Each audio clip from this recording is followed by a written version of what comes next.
제가 이제 설교를 할 때 저에 관해서 하나씩 얘기를 해드린다 했는데,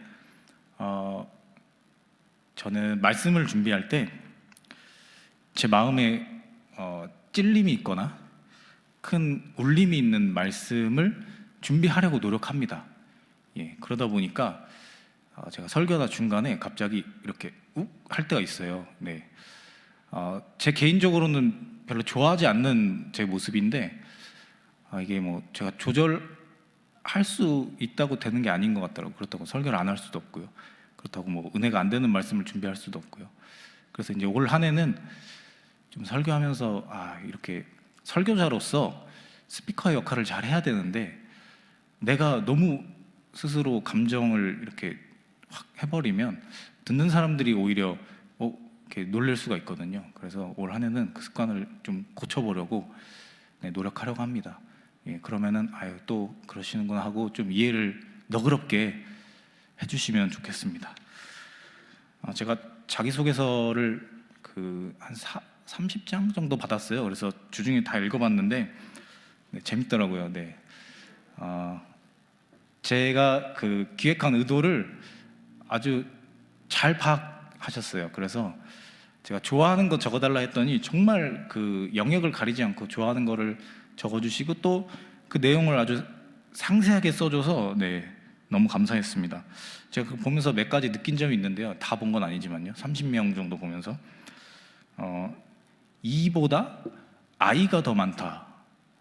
아이가 훨씬 더 많더라고요. 그래서 좀 놀랐어요. 그렇구나. 아이가 더 많구나. 이가 더 많을 줄 알았는데 아이가 더 많다. 그리고 직업이 정말 다양하다. 제가 생각했던 것보다 더 다양했어요. 그리고 자연을 좋아하는 사람들이 엄청 많다. 여행, 자연 좋아하는 사람들이 많다. 그리고 그 이유가 자연을 보면서 하나님을 향한 경외심을 느낄 수 있다. 뭐 이런 그 이유들이 많았어요. 그래서 우리 청년들이 그냥 놀러 다니는 걸 좋아하는 게 아니라 그런 깊은 생각을 가지고 여행을 하고 또 자연을 좋아하는구나, 이런 걸 느꼈어요. 그리고 제가 읽다가 좀 웃긴 부분이 좀 있었는데, 여기 계신가요? 실명은 거론하지 않겠습니다. 좋아하는 성경 구절을 적어달라 그랬더니 이렇게 적었어요. 조만간 생길 것 같다. 좀 이걸 제가 어떻게 받아들여야 할지, 뭔가 만들어지고 있는 건지 아니면 어떤 건지. 그리고 또 한 분은 있었는데 기억이 안 난다, 이렇게 적었어요. 그래서 어떻게 제가 해드려야 할까, 기억이 나게 해드려야 할지 아니면 기도를 해줘야 할지. 참 보면서 혼자 평일에 사무실에 앉아서 보면서 재밌었습니다. 그리고 여러분들을 조금이나마 알게 되는 시간이라서 참 좋았습니다. 앞으로도 아직 안 내신 분들이 많죠. 오늘도 몇 분 저한테 주셨는데 꼭 작성해서 주세요. 그리고 거기다가 저한테 하고 싶은 말 적으라니까 딱 4글자 상담 요청 이렇게 적으신 분도 있더라고요. 그분하고는 제가 조만간 연락해서 상담을 하도록 하겠습니다. 이제 설교를 시작하면서 제가 여러분께 질문을 하나 드리겠습니다. 여러분 요즘 유행하는 밸런스 게임 같은 질문이에요. 깊게 생각하지 말고 그냥 고르십시오. 80% 무지방 고기 대 20% 지방 함유 고기. 고르셨나요?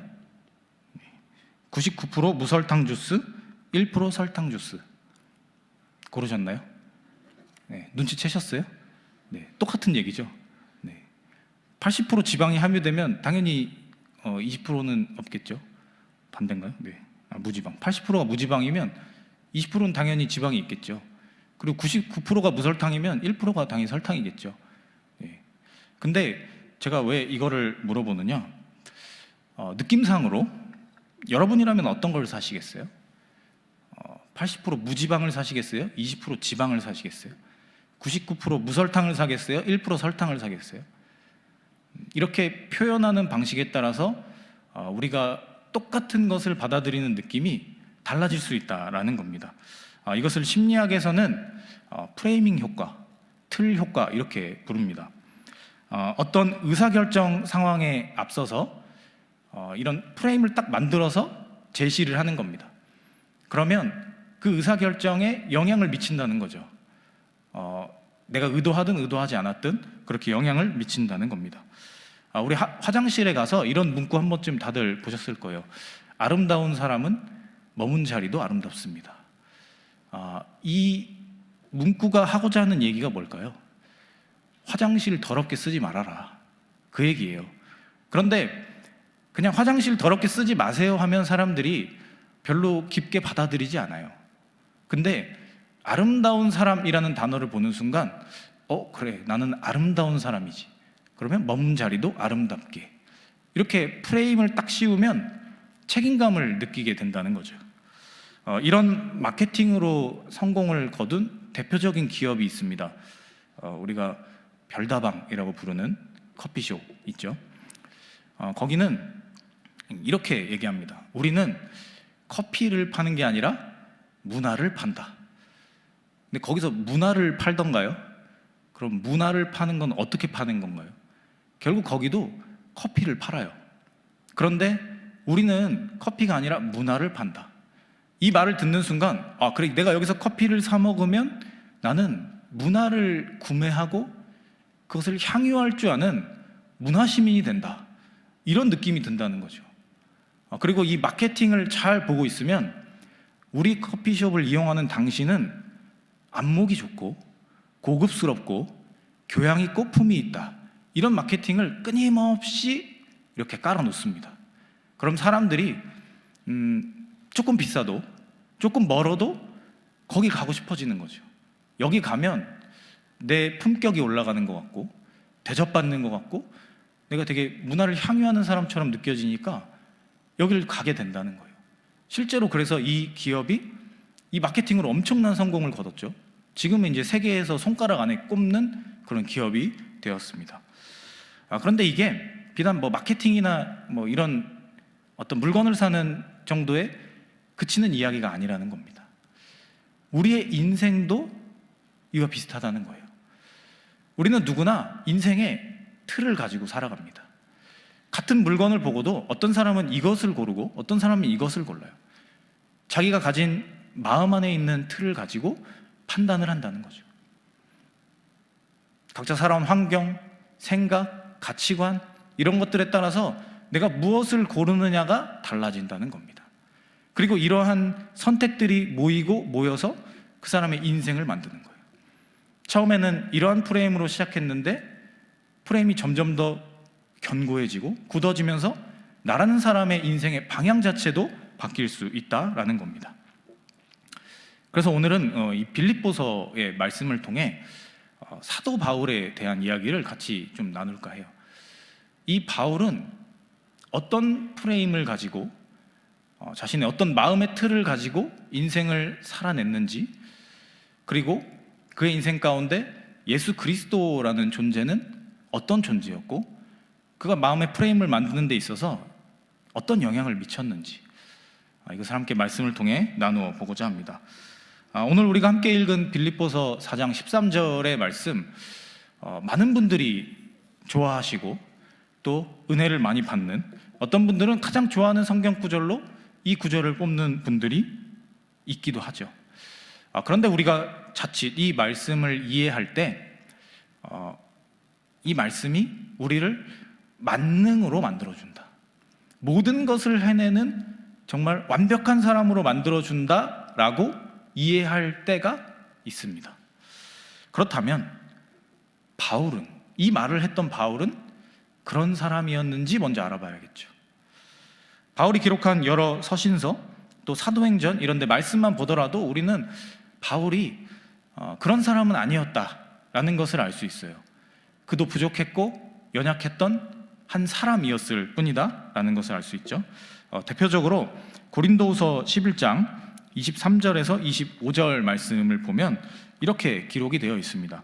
내가 수고를 넘치도록 하고 옥에 갇히기도 더 많이 하고 매도 수없이 맞고 여러 번 죽을 뻔하였으니 유대인들에게 40에서 하나 감한매를 5번 맞았으며 3번 태장으로 맞고 1번 돌로 맞고 3번 파선하고 일주야를 깊은 바다에서 지냈으며, 저기 중간에 보시면 40에서 하나 감한매를 5번 맞았다, 40에서 하나 뺀 거 39대. 왜 39대를 때렸을까요? 생각해 보셨어요? 40대를 맞으면, 그걸 넘어가면 사람이 죽어요. 그래서 이렇게 때려보니까 40대 정도에 다들 죽더라. 그러니까 죽이면 안 되잖아요. 이거는 태형인데 사형이 되면 안 되잖아요. 그래서 39대만 때리는 거예요. 그거를 5번 당했다는 거죠. 그러니까 정말 죽지 않을 정도로만 때리고 풀어줬다라는 거예요. 그걸 5번 겪었다는 겁니다. 그리고 저기 한 번 돌로 맞고, 이거는요, 바울이 그 전도하러 이렇게 도시에 들어갔는데 사람들이 듣기 싫다고 돌을 막 던지기 시작합니다. 여러분 돌 맞아 보셨어요? 이런 돌 말고 이런 돌이요. 이거를 막 맞다 보면 이제 사람이 기절을 합니다. 그리고 계속 맞다 보면 이제 피를 흘려서 죽게 되죠. 그러니까 사람들이 바울이 막 피를 흘리면서 쓰러져 있으니까 죽은 줄 알고 그 성 밖에다 던져버립니다. 그런데 바울이 이제 죽은 게 아니라 기절을 한 거였죠. 그래서 일어났는데 다시 먼지를 탁탁 털고 다시 또 그 성으로 들어가서 전도를 합니다. 그 얘기를 지금 하고 있는 거예요. 그러니까 바울의 인생에 고난이 없었냐? 뭐든지 다 해낼 수 있었냐? 아니라는 거죠. 그리고 또 고린도후서 12장 7절에서 9절을 보면 이렇게 기록이 되어 있습니다. 여러 계시를 받은 것이 지극히 크므로 너무 자만하지 않게 하시려고 내 육체의 가시 곧 사탄의 사자를 주셨으니 이는 나를 쳐서 너무 자만하지 않게 하려 하심이라. 이것이 내게서 떠나가게 하기 위하여 내가 3번 주께 간구하였더니 나에게 이르시기를 내 은혜가 내게 족하도다. 이는 내 능력이 약한 데서 온전하여 짐이라 하신지라. 육체의 가시, 어떤 사람들은 이것을 간질병이라고도 말하고요, 그 수많은 고문으로 인해서 생긴 얼굴에 흉측한 흉터라고 말하는 사람도 있습니다. 어찌되었든 바울 그 자신 스스로 자신이 가진 환경조차도 호락호락하지 않았다는 거죠. 얼마나 이걸 없애고 싶었으면 하나님 앞에 간절하게 3번 기도를 했는데 하나님이 그걸 들어주시지 않았죠. 이처럼 바울은 인생의 과정도 평탄하지 않았고 자신 스스로 가진 것들도 완벽하지 않았던 그런 사람이었음을 우리는 알 수 있습니다. 요즘 그 슈퍼히어로들이 나오는 영화가 마블 영화, 뭐 DC 이런 것들이 엄청 흥행을 하죠. 왜 우리는 그걸 좋아할까요? 아마 여러 이유가 있겠지만 수많은 사람들이 대리만족 때문일 겁니다. 우리는 알고 있지만 심판할 수 없는 악에 대해서 정말 그 압도적인 힘과 능력으로 그것을 심판하고 또 모든 것을 다 이겨내고 헤쳐내고 역경을 극복해서 완전한 그런 존재로 가는 그 과정을 보면서 우리는 대리만족한다는 것이죠. 근데 바울도 이런 사람은 아니었어요. 그냥 우리처럼 평범한 사람이었다는 거죠. 그러면 그는 왜 이렇게 고백을 했을까요? 그가 모든 것을 다 할 수 있지 않았고 그의 인생에 주어진 환경도 그렇지 않았는데 그는 왜 나는 모든 것을 다 할 수 있다 이렇게 말했을까요? 오늘 우리는 13절의 말씀을 볼 때 뒤에 있는 모든 것을 할 수 있다라는 말씀보다 앞에 있는 그 부분에 더 주목을 해야 돼요. 내게 능력 주시는 자 안에서, 이 말씀에 이 부분에 우리가 더 주목을 해야 한다는 겁니다. 왜냐하면 이것이 바울이 가지고 살아갔던 마음의 프레임이었기 때문이에요. 그 자신 안에 있는 마음의 틀이 바로 이거였다는 겁니다. 아니 그는 더 나아가서 오히려 자신을 예수 그리스도라는 프레임 안으로 넣었어요. 그러니까 내 안에 마음의 틀을 예수 그리스도로 그리는 걸로 시작해서 나중에는 자기 자신을 그 예수 그리스도 안에 넣었다는 거예요. 그렇기 때문에 그가 오늘 이러한 고백을 할 수 있었다는 거죠. 자신의 삶에 찾아온 저런 수많은 어려움, 자신이 가지고 있었던 삶의 문제들, 그런 것들 안에서도 포기하지 않고 좌절하지 않고 모든 것을 할 수 있다는 그 믿음을 가지고 담대하게 나아갈 수 있었다라는 겁니다. 우리는 바울이 진짜 이런 사람이었다라는 것을 이 빌립보서의 말씀을 잘 보면, 그리고 그 배경을 보면 잘 알 수 있어요. 11절 말씀에 이렇게 기록이 되어 있어요. 내가 궁핍함으로 말하는 것이 아니니라. 근데 이 말은 바울이 내가 지금 궁핍한 게 아니라 부요하다 이 말이 아니에요. 내가 궁핍하긴 하지만 그것 때문에 이 얘기를 하는 건 아니다 이런 뜻이에요. 왜냐하면 이 바울이 지금 이 빌립보서를 쓸 때 그는 가택연금 중이었어요. 그러니까 이제 감옥인데 집에 갇혀 있는 거죠. 감옥에 들어가는 건 아니지만 이제 자유를 빼앗긴 채로 집에서만 머무는 그런 시간을 보낼 때 이 빌립보서를 썼어요. 우리가 상식적으로 가택연금, 우리 자가격리만 해봐도 알잖아요. 내 마음대로 할 수 있는 게 없습니다. 문 밖을 나갈 수가 없어요. 그리고 내가 원하는 것들을 밖에 나가서 사올 수도 없고 무언가를 해결할 수 있는 그런 상황이 아니에요. 아파도 병원에도 함부로 가지 못하는 그런 상황에 처해 있었다는 거죠. 그런 사람이 어떻게 부유합니까? 어떻게 풍요하다고 자기 자신을 표현할 수가 있겠어요? 당연히 궁핍하죠. 그러나 바울은 오늘 그렇게 말하고 있다는 겁니다. 삶의 과정도 평탄하지 않았고요, 자신이 가진 것들도 부족함이 있었어요. 그리고 지금 상황도 풍요로움과는 거리가 멀었어요. 그런데 바울은 오늘 이 말씀을 담대하게 고백하고 있다는 거예요. 그 안에, 그 사람의 마음 안에 예수 그리스도라는 그 틀이 있었기 때문이에요.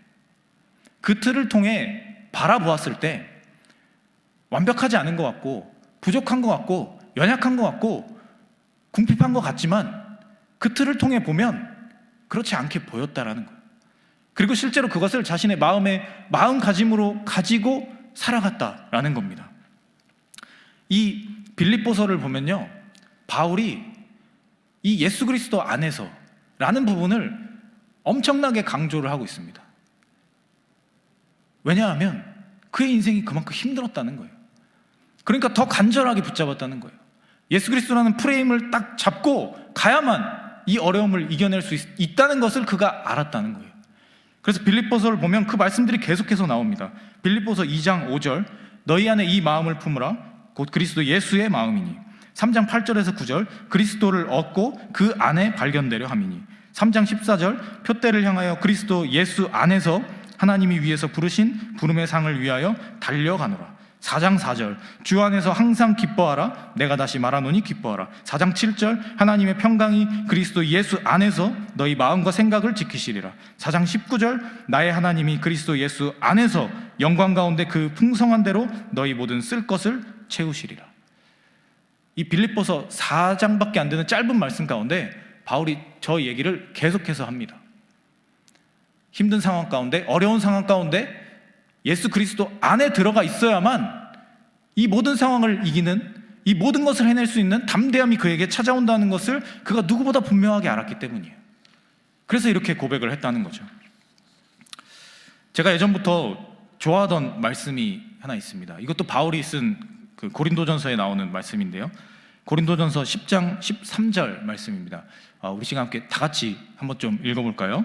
네, 시작.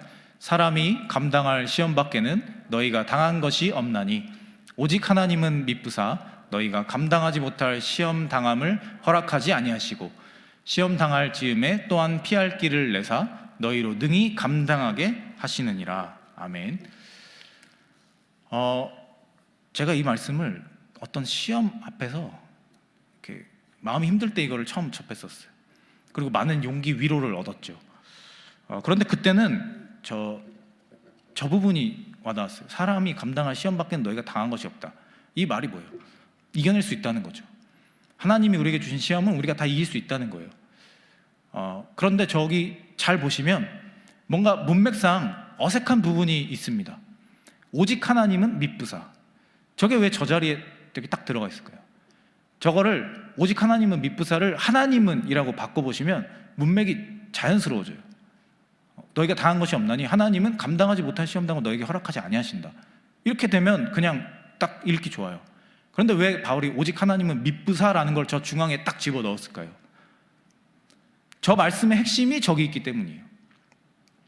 시험 당함을, 그러니까 감당하지 못할 시험 당함을 허락받지 않으려면 하나님이 미쁘시다라는 전제를 깔고 있어야 된다는 거예요. 하나님이 미쁘시다, 하나님은 믿을만하다, 하나님은 언제나 변함없이 우리에게 신뢰를 주시는 분이다라는 믿음이 있어야만 그것을 가지고 시험을 우리가 맞이할 때 우리가 그 시험을 온전히 감당해내고 넘어지지 않고 그 시험을 돌파할 수 있다라는 것을 바울이 얘기하는 거예요. 그래서 저 말씀에서의 중심은 오직 하나님은 미쁘사, 여기에 있는 겁니다. 우리가 저 말씀을 볼 때 그냥 하나님이 우리의 성공을 보장하는 열쇠처럼 보라는 그런 말씀이 아닌 거예요. 하나님이 미쁘시다라는 사실을 믿고 나아가는 사람들에게 시험을 이길 수 있는 능력이 주어진다, 그런 담대함이 찾아온다라는 것을 말하는 그런 말씀이라는 거예요. 우리가 이 사실을 기억하고 저 말씀을 봐야 한다는 겁니다. 1991년 일본에서 그 사과로 유명한 아오모리현이라는 곳이 있답니다. 거기에 이제 엄청난 강풍을 동반한 태풍이 찾아왔어요. 그래서 태풍의 피해로 수확을 거의 이제 얼마 안 앞두고 있었는데 90%가 넘는 사과들이 이제 낙과한 겁니다. 떨어지면 이제 사과가 상처를 입고, 그러니까 상품성이 없어지죠. 판매할 수가 없어요. 그러니까 한마디로 망한 거죠, 한 해 농사가 태풍 하나로. 그래서 이제 농민들이 이제 망연자실에 있었어요. 이제 끝났다, 우리 한 해 농사 망했다, 이제 빚더미에 앉게 되겠다. 그분들은 1년치 농사를 짓기 때문에 이 농사가 망하면 그 이제 엄청난 금액의 이제 빚을 그냥 떠안을 수밖에 없어요. 그런 상황에 처해 있었던 거죠. 그런데 그 이제 많은 농민들 중에 좀 젊은 청년 농부가 한 명 있었던 것 같아요. 근데 그 청년 농부가 그 나무에 아직 달려 있는 10% 남짓된 사과를 유심히 계속 바라보았습니다. 그리고 사람들에게 이런 제안을 하는 거예요. 우리가 이 태풍을 맞이했는데, 이 강풍을 맞았는데 저 10%의 사과는 떨어지지 않았다. 어떠한 역경에도, 어떠한 시험에도, 어떠한 어려움에도 무너지지 않는, 낙심하지 않는 그런 의미를 담아서 저 사과를 합격 사과 이렇게 붙여서 팔아보면 어떨까요? 이런 프레임을 만든 거예요. 그래서 사람들이 그거 생각이 좋다. 그래서 실제로 이제 합격 사과라고 해서 이제 포장을 예쁘게 해가지고 좀 비싼 가격에 이걸 팔았다는 겁니다. 그런데 이 사연을 듣고 일본에 있는 수험생들, 또 여러 시험을 준비하는 사람들, 마음이 어려운 사람들, 이런 사람들이 너무 그걸 좋아했다는 거예요. 그래서 그게 불티나게 다 팔렸다는 겁니다. 그래서 이 한 해 농사의 손해를 다 메꾸고도 남을 만큼 많은 수익을 얻었다, 이런 이야기가 있습니다. 모두가 사실은 부정적으로 생각했어요. 90%의 사과가 떨어졌고 망한 거죠. 그래서 다들 그냥 망연자실에 있었습니다. 그런데 그 한 사람은 가능성을 끝까지 본 거죠. 찾아낸 겁니다. 그리고 그 마음에 있는 그 프레임을 통해서 다른 용기를 주는 프레임을 만들어낸 거예요. 어떤 사람은 이것을 상술, 마케팅이라 말할 수도 있겠지만, 이 합격 사과를 보고 그것을 구매하고 마음의 용기를 얻었던 사람들이 분명히 있었다는 거예요. 그 마음의 틀을 통해서 나왔던 그 좋은 생각이 누군가에게 새로운 용기를 주었고, 그 사람들의 마음의 틀을 바꿔가는 그런 일이 되었다는 거죠. 사랑하는 여러분, 오늘 사도 바울은 자유를 잃었어요. 세상 누구보다 궁핍한 생활을 하고 있었습니다. 그런데 그는 기뻐하고 있었어요.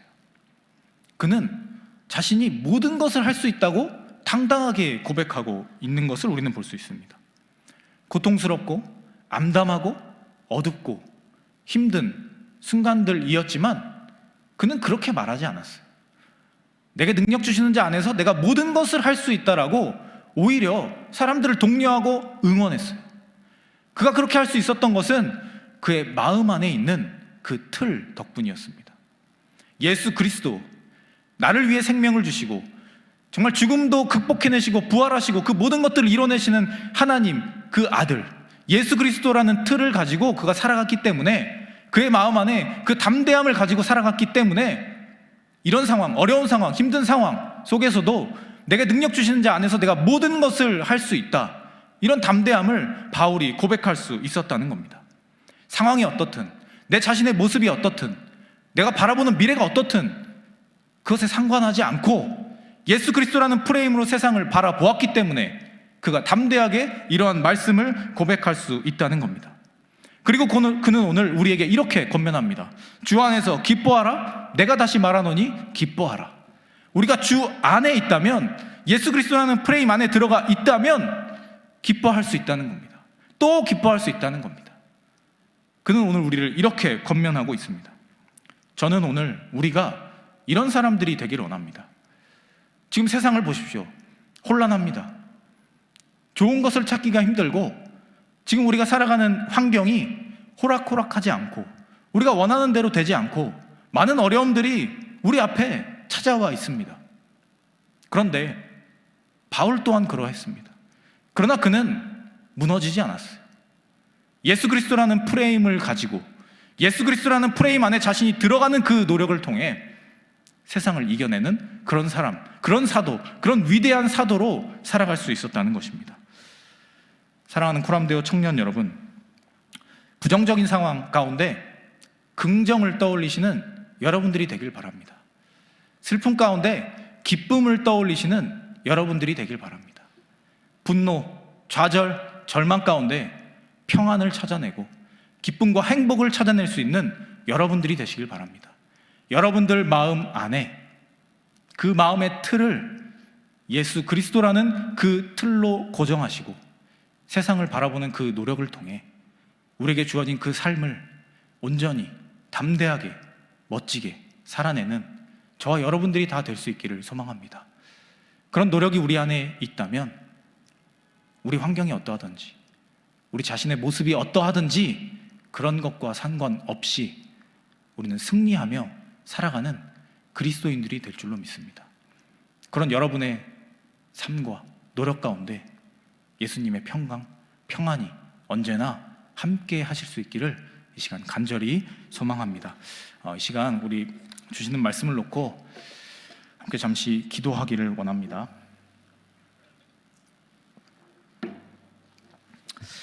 기도하실 때 하나님, 우리의 마음의 틀이 예수 그리스도로 고정되기를 원합니다. 예수 그리스도를 통해 세상을 다르게 바라보고 그 능력 안에 모든 것을 할 수 있다고 담대하게 고백하고 살아갔던 그 바울처럼 오늘 우리도 우리의 삶 가운데 우리의 마음의 틀을 예수 그리스도로 고정하고 세상을 바라보며 세상을 담대히 이겨내며 살아가는 그런 사람들이 되게 될 수 있게 해달라고 우리 시간 잠시 통성으로 기도하도록 하겠습니다.